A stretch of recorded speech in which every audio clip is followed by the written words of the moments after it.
Are you tired of boring and static titles in your videos? Do you want to learn how to create stunning and cinematic titles that will captivate your audience from very beginning?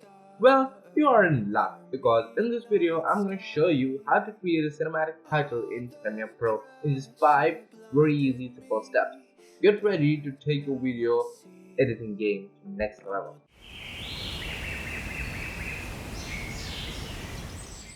Different from the rest.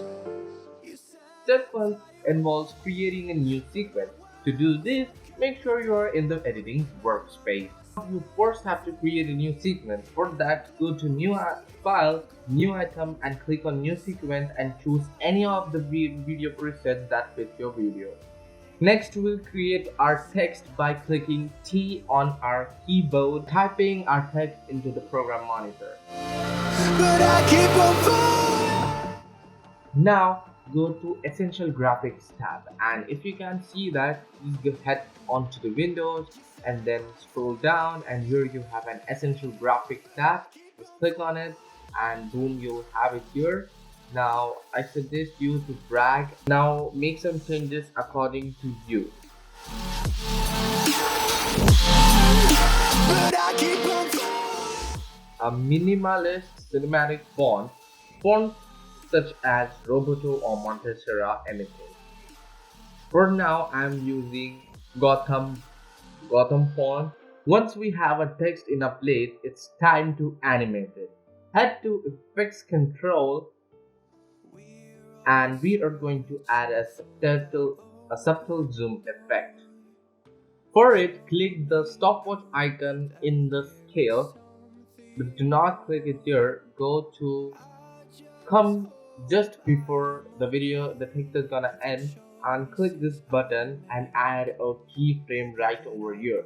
Then again move back to forward and just little bit away from the start, just change this scale value from 100 to 85.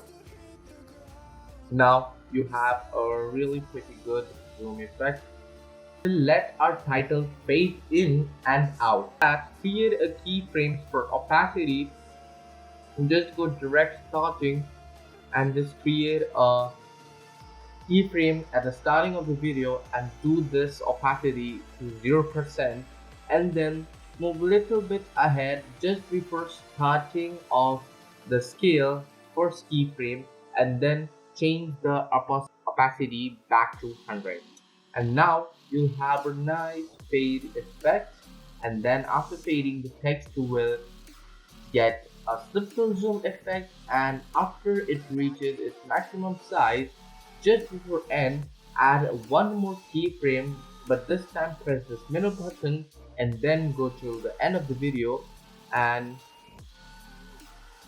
at the end of the video change this value from 100 back to 0. Right now your text looks like this.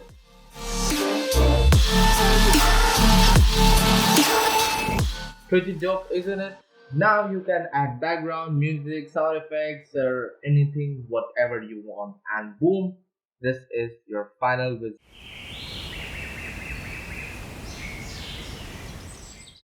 Thank you for watching our video. We hope that it provided you with valuable information and insights, and look forward to seeing you again soon. Take care.